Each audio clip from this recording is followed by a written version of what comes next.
السلام علیکم ناظرین، ہائی ٹیک نیوز کے نیشنل اور انٹرنیشنل خبروں میں آپ کا خیر مقدم ہے۔ میں ہوں نیہا خان۔ نظر ڈالتے ہیں آج کی اہم خبروں پر۔ سپریم کورٹ نے تینوں نئے فوجداری قوانین کو چیلنج کرنے والی مفاد عامہ کی درخواست پر سماعت کرنے سے انکار کر دیا۔ اس درخواست پر کہا گیا تھا کہ جب یہ قانون پارلیمنٹ میں پیش کیا گیا تھا تو اس پر کوئی وسیع بحث نہیں ہو سکی تھی، کیونکہ اس وقت زیادہ تر ارکان پارلیمنٹ کو معطل کر دیا گیا تھا۔ درخواست میں سپریم کورٹ کے ریٹائرڈ جج کی سربراہی میں کمیٹی تشکیل دے کر نئے قانون کا جائزہ لینے نیز ان پر پابندی لگانے کا مطالبہ کیا گیا تھا۔ مفاد عامہ کی یہ درخواست پی آئی ایل ایڈوکیٹ وشال تیواری نے دائر کی تھی۔ درخواست میں کہا گیا تھا کہ جب یہ قوانین پارلیمنٹ میں پیش کیے گئے تھے تو پارلیمنٹ میں اس پر کوئی وسیع بحث نہیں ہوئی تھی، کیونکہ اس وقت زیادہ تر ارکان پارلیمنٹ کو معطل کر دیا گیا۔ مرکزی حکومت کے نوٹیفیکیشن کے مطابق 1 جولائی سے 3 نئے فوجداری قوانین نافذ ہونے جا رہے ہیں۔ مرکزی حکومت نے اس سلسلے میں 24 فروری کو نوٹیفیکیشن بھی جاری کیا تھا۔ لوک سبھا انتخاب کے پیش نظر ملک میں 5ویں مرحلے کی ووٹنگ چلی اور اس درمیان مہاراشٹر کے 13 لوک سبھا حلقوں میں بھی ووٹ ڈالے گئے۔ میڈیا ذرائع کے مطابق مہاراشٹر سمیت کچھ ریاستوں میں گرمی کی شدت کے سبب ووٹرز کو پریشانی کا سامنا کرنا پڑا۔ ایسے حالات میں Shiv Sena U B T leader Aaditya Thackeray نے مہاراشٹر میں ہو رہی ووٹنگ کو لے کر ایک بڑا دعویٰ کیا۔ انہوں نے بتایا کہ پولنگ مراکز کے باہر سہولیات کو لے کر ووٹرز کی طرف سے کافی شکایتیں آ رہی۔ آدتیہ ٹھاکرے نے کہا ہے کہ ووٹرز گرمی کی شدت سے بچنے کی اور اپنے حق رائے دہی کا استعمال کرنے کی کوشش کر رہے تھے۔ گرمی کو دیکھتے ہوئے ووٹرز کو سایہ میں کھڑا کیا جانا چاہیے اور پنکھے دستیاب کرائے جانے چاہیے۔ ایران کے صدر ابراہیم رئیسی کے ہیلی کاپٹر حادثے میں جاں بحق ہونے کے بعد اب ملک کے نائب صدر محمد مقبر دزفولی اسلامی جمہوریہ ایران کے صدر کی ذمہ داری سنبھالیں گے۔ ایرانی صدر ابراہیم رئیسی کا ہیلی کاپٹر موسم کی خرابی کے باعث تبریز شہر میں گر کر تباہ ہو گیا تھا۔ حادثے کے وقت ہیلی کاپٹر میں ایرانی صدر کے ہمراہ وزیر خارجہ حسین عامر عبدالحنان، ایران کے سپریم لیڈر آیت اللہ علی خامنہ ای کے ترجمان اور ایران کے صوبے تبریز کے گورنر کے علاوہ دیگر اعلیٰ عہدیداران بھی سوار تھے۔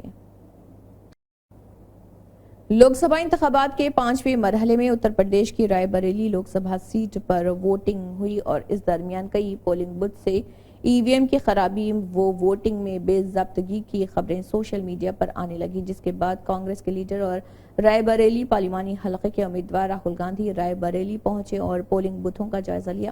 اس موقع پر راہل گاندھی اور پپلیشور ہنومان مندر بھی گئے۔ راہل گاندھی کے رائے بریلی پہنچنے کی خبریں ملتے ہی ان سے ملنے کے لیے لوگ جمع ہونے لگے اور دیکھتے ہی دیکھتے ہنومان مندر کی طرف لوگوں کی ایک بڑی بھیڑ جمع ہو گئی۔ راہل گاندھی ایسے وقت رائے بریلی پہنچے جب کانگریس پارٹی نے دعویٰ کیا ہے کہ کئی پولنگ بوتھوں پر ووٹنگ کے دوران بے ضابطگیاں ہو رہی۔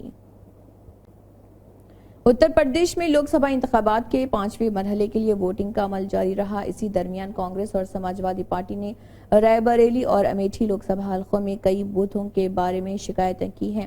ایس پی نے امیٹھی اور رائے بریلی میں ایک ساتھ تقریباً 7 تا 8 شکایتیں درج کرائی ہیں۔ اس کے ساتھ ہی کانگریس نے کہا ہے کہ کیا تمام خراب ای وی ایم رائے بریلی بھیج دی گئی ہیں۔ یو پی کانگریس کے انچارج اویناش پانڈے نے سوشل میڈیا پلیٹ فارم پر لکھا کہ تمام خراب ای وی ایم رائے بریلی بھیج دی گئی ہیں۔ سماجوادی پارٹی نے بھی ای وی ایم کی خرابی سے متعلق لکھا۔ سماجوادی پارٹی کے اکاؤنٹ پر خبر لکھے جانے تک 73 سے زائد شکایتیں کی گئی ہیں۔ ان شکایتوں میں زیادہ تر شکایتیں ای وی ایم کی خرابیوں سے متعلق ہیں، جبکہ کچھ شکایتیں دھمکی دے کر ووٹنگ کرانے نیز ووٹنگ کرنے والوں کو ہراساں کرنے سے بھی متعلق ہے۔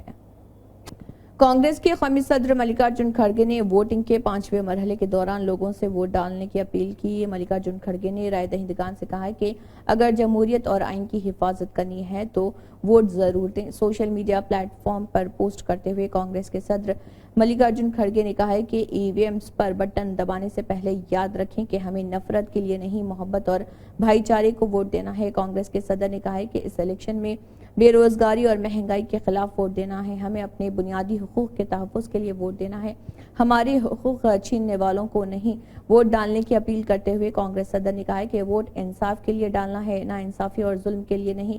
جمہوریت کو ووٹ دیں، آمریت کو نہیں۔ وزیر اعظم نریندر مودی 2024 کے لوک سبھا انتخابات کی انتخابی مہم میں اپنی جانب سے کوئی کسر نہیں چھوڑ رہے۔ وزیر اعظم مودی 24 مئی کو ہماچل پردیش کے منڈی میں ایک ریلی سے خطاب کریں گے، جہاں سے بھارتیہ جنتا پارٹی کے امیدوار اور فلم اداکارہ کنگنا رناوت اپنی قسمت آزما رہی۔ اس کے علاوہ نریندر مودی اس دن ناہن میں بھی جلسے سے خطاب کریں گے۔ بی جے پی کے ریاستی صدر ڈاکٹر راجیو بندل نے ناہن میں میٹنگ کی اور اس میٹنگ میں وزیر اعظم نریندر مودی کی آنے والی ریلی کے بارے میں تفصیلی بات چیت کی ہے۔ ریلی 24 مئی کو ناہن میں طے کی گئی ہے۔ اس موقع پر ڈاکٹر بندل نے کہا ہے کہ ہماچل پردیش میں وزیر اعظم مودی کی زبردست ریلی ہونے والی ہے۔ یہ ریلی 24 تاریخ کو 2 مقامات ناہن اور منڈی میں ہوگی۔ لوک سبھا انتخابات کے 5ویں مرحلے کی ووٹنگ آج ہوئی۔ اس مرحلے میں امیٹھی، رائے بریلی سمیت 8 ریاستوں کے 49 سیٹوں پر ووٹنگ ہوئی۔ ووٹنگ سے پہلے امیٹھی سے کانگریس امیدوار کے ایل شرما نے کہا ہے، اگر عوام کی حمایت اچھی ہے تو نتیجہ بھی اچھا ہونا چاہیے۔ امیٹھی کانگریس کا گڑھ رہا۔ اس بار گاندھی خاندان کے قریبی کے ایل شرما امیٹھی سے الیکشن لڑ رہے۔ کے ایل شرما نے کہا، جو کچھ لوگوں کے ذہنوں میں ہے وہ آج ووٹ دیں گے اور نتائج 4 تاریخ کو آئیں گے۔ جب عوام الیکشن لڑنے لگتے ہیں تو چیزیں بدل جاتی ہیں، کیونکہ آپ عوام سے جھوٹے وعدے نہیں کر سکتے۔ عوام کی ترقی جو رک گئی ہے شروع کی جائے گی۔ راہل گاندھی نے کہا کہ جو کچھ رائے بریلی میں ہوگا وہ امیٹھی میں ہوگا، اس سے مجھے بہت طاقت ملی ہے۔ کانگریس کے شمال مشرقی دہلی کے لوک سبھا امیدوار کنہیا کمار نے بھارتیہ جنتا پارٹی کے رکن پارلیمنٹ منوج کمار پر سخت حملہ کرتے ہوئے کہا کہ انہوں نے 10 سال میں کوئی کام نہیں کیا، اس لیے اس بار انہیں تبدیل کرنے کی اشد ضرورت ہے۔ براڑی علاقے میں ایک جلسے عام سے خطاب کرتے ہوئے کنہیا کمار نے کہا کہ دہلی میں جھاڑو اور ہاتھ کے نشان کا اتحاد ہے اور کانگریس اس سیٹ پر الیکشن لڑ رہی ہے، اس لیے کانگریس کو جیتنے کے لیے اس اتحاد کو ووٹ دے کر منوج تیواری کی نااہلی کو منہ توڑ جواب دینا ہوگا۔ انہوں نے کہا کہ جمہوریت میں اپوزیشن کی بڑی طاقت ہوتی ہے اور اسی کے نتیجے میں وزیر اعظم مودی کو 10 سال میں پہلی بار اس علاقے کا دورہ کرنے پر مجبور ہونا پڑا۔ کانگریس لیڈر نے کہا کہ بی جے پی امیدوار منوج تیواری نے محسوس کیا ہے چونکہ انہوں نے 10 سال میں کوئی کام نہیں کیا، اس لیے عوام انہیں مسترد کر رہے تو بوکھلاہٹ میں بی جے پی والے حملہ کرنے کے لیے مجھ پر غنڈے بھیج رہے۔ لوک سبھا انتخابات کے پیش نظر دہلی کے وزیر اعلیٰ اور عام آدمی پارٹی کی قومی کنوینر انتخابی مہم میں لگاتار مصروف ہیں۔ دہلی میں روڈ شو کے دوران انہوں نے ایک بار پھر دعویٰ کیا کہ عوام کی محبت اور اعتماد ظاہر کرتا ہے کہ ہمارا اتحاد یعنی انڈیا جیت رہا۔ انہوں نے یقین ظاہر کیا کہ 4 جون کو انڈیا کی مخلوط حکومت بنے گی اور دہلی کو مکمل ریاست کا درجہ دیا جائے گا۔ دہلی کے وزیر اعلیٰ نے روڈ شو کے دوران کہا، 50 ڈگری درجہ حرارت میں بھی آپ مجھے سننے کے لیے بڑی تعداد میں آئے ہیں۔ تم مجھ سے بہت محبت کرتے ہو، میں بھی تم سے محبت کرتا ہوں، میں تم سے محبت کرتا ہوں 2 3 4۔ وزیر اعلیٰ اروند کیجریوال نے مزید کہا ہے کہ دہلی اس موسم کی سب سے زیادہ گرمی کا سامنا کر رہی، پھر بھی تم گھروں سے نکل آئے۔ تم لوگ مجھ سے محبت کرتے ہو، میں بھی تم سے بہت محبت کرتا ہوں۔ جیل میں آپ کی بہت یاد آئی، آپ کے دل میں کیجریوال کی یاد آئی اور میرے دل میں آپ کی یاد آئی۔ اوپر والے نے مجھے آپ کے بیچ بھیجا ہے۔ دہلی پردیش کانگریس کمیٹی کے کمیونیکیشن ڈپارٹمنٹ کے چیئرمین اور سابق ایم ایل اے انل بھاردواج نے کہا ہے کہ دہلی کے لوک سبھا انتخابات میں دہلی کے عام لوگوں سے جڑے خوراک، کپڑے، مکان اور روزگار جیسے بنیادی مسائل، خاص طور پر ماحولیات، راجدھانی دہلی میں بڑھتی ہوئی آلودگی، نوجوانوں کی بڑھتی ہوئی بے روزگاری، بڑھتی ہوئی مہنگائی، امن و امان کے مسائل پر کانگریس پارٹی مسلسل عوام کی آواز بن کر بی جے پی کی مرکزی حکومت سے جواب طلب کر رہی، لیکن بی جے پی اور اس کے لیڈران عوام کو گمراہ کر کے اصل مسائل سے بچ رہے۔